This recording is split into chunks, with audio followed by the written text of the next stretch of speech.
Hello दोस्तों, हर हर महादेव, राम राम जी सभी लोगों को। जैसा कि मैं आज आप लोगों को बताने जा रही हूँ कि हमारी फ़िटनेस की तो वीडियोस पड़ती रहती हैं, हमारे वर्कआउट की वीडियोस पड़ती रहती हैं। इसके साथ आज हम थोड़ा सा स्टडी से रिलेटिव भी वीडियोस डालना शुरू करेंगे। तो जैसा कि आप लोगों को पता है, यूपी पुलिस का एग्ज़ाम आने वाला है नेक्स्ट मंथ में। तो मैं टॉपिक वाइज टॉपिक लेके चलूँगी, क्वेश्चंस करवाऊँगी और आपको टॉपिक समझाऊँगी भी। लेकिन आपको एक्स्ट्रा कुछ भी मतलब कोई भी सब्जेक्ट क्वेश्चन करना है या कुछ समझना है तो वो आप मुझे कमेंट करके बताना, मैं उस चीज़ को भी करवाऊँगी। और मैं अपने सेल्फ नोट्स, जो मेरे खुद के नोट्स हैं, मैं उसको बेहतरीन तरीके से समझाने की कोशिश करूँगी, खुद की लैंग्वेज में समझाऊँगी। आप लोगों को बहुत अच्छे से समझ में आएगा। फिर भी आप लोगों को कुछ भी एक्स्ट्रा करना है या क्वेश्चन करना है या कोई टॉपिक समझना है तो वो आप मुझे कमेंट करके बताना। और चैनल को सब्सक्राइब करना, लाइक करना, शेयर करना, प्लीज़ सपोर्ट करना।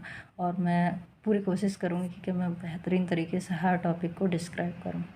ठीक है दोस्तों, पहला हमारा टॉपिक होगा जो कि आज हम पढ़ेंगे अलंकार। अलंकार से पहले आपको अलंकार को अच्छे से समझना है, फिर उससे रिलेटिव हम क्वेश्चन करेंगे।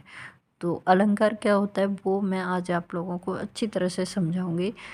तो इसका शाब्दिक अर्थ होता है आभूषण, शोभा, चमत्कार, सौंदर्य। परिभाषा जो इसकी होती है दोस्तों, जहाँ अर्थ द्वारा किसी काव्य, पुस्तक, ग्रंथ, कविता, वाक्य, पंक्ति का शोभा बढ़ जाए। जहाँ साप्ताहिक द्वारा किसी काव्य रचना में विशेषता या चमत्कार उत्पन्न किया जाए, उसे हम कहते हैं अलंकार। ठीक है, अलंकार के दो तत्व तो होते हैं, एक शब्द, एक अर्थ। ठीक है, क्या होता है? एक शब्द, एक अर्थ। तो दोस्तों, अलंकार के भेद तीन होते हैं। जैसे अलंकार के मूल्य भेद होते हैं दो और मौलिक भेद होते हैं तीन। मूल्य भेद होते हैं दो और मौलिक भेद होते हैं तीन। तो अलंकार के कुल भेद कितने होते हैं? तीन होते हैं। ठीक है, पहला क्या होता है? शब्द अलंकार, दूसरा अर्थ अलंकार, तीसरा उवाहन।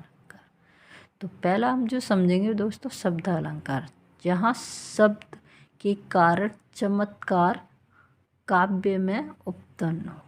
ठीक है, जैसे किसी शब्द के कारण किसी काव्य में एक चमत्कार उत्पन्न हो रहा है तो वो हमारा शब्द अलंकार हो गया। दूसरा है हमारा अर्थ अलंकार। तो जहाँ अर्थ के कारण काव्य में शोभा बढ़ जाए, जहाँ किसी अर्थ के कारण किसी काव्य में शोभा बढ़ जाए। ठीक है, फिर है उभा अलंकार। उभा अलंकार क्या है? जहाँ शब्द या अर्थ दोनों के कारण किसी काव्य में सुंदरता वृद्धि हो। ठीक है, तो वो हमारा उभा अलंकार हो गया। तो फिर अब हम पढ़ेंगे कि शब्द अलंकार के भी भेद होते हैं दोस्तों। वैसे तो मतलब 6 भेद होते हैं, लेकिन 3 इसमें जो सबसे ज़्यादा इम्पोर्टेंट होते हैं वो 3 होते हैं। एक होता है अनुप्रास, एक होता है यमक, एक होता है श्लेष। तो जो अनुप्रास होता है, अनुप्रास का मतलब होता है रिपीटेशन। तो आवृत्ति, पुनरावृत्ति, किसी चीज़ का आना और जाना। ठीक है, यमक होता है जोड़ा, किसी चीज़ का जोड़ा। और श्लेष होता है चिपकना, मतलब एक से ज़्यादा किसी चिपकना। ठीक है, तो ये हमारे 3 ज़्यादा इम्पोर्टेंट होते हैं। फिर है हमारा अर्थ अलंकार। अर्थ अलंकार के भेद होते हैं, वैसे तो 15 होते हैं, लेकिन हमारे जो इम्पोर्टेंट होते हैं, जिनसे क्वेश्चन ज़्यादा बनते हैं, वो 3 होते हैं।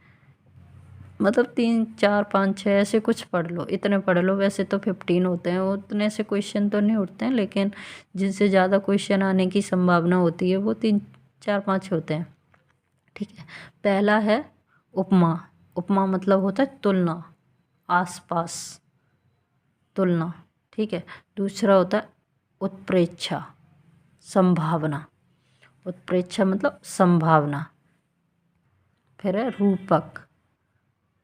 रूपक मतलब समानता, बराबर, इक्वल। फिर है अतिशोत, मतलब बड़ा चढ़ा कर कहना, बड़ा चढ़ा कर कहना।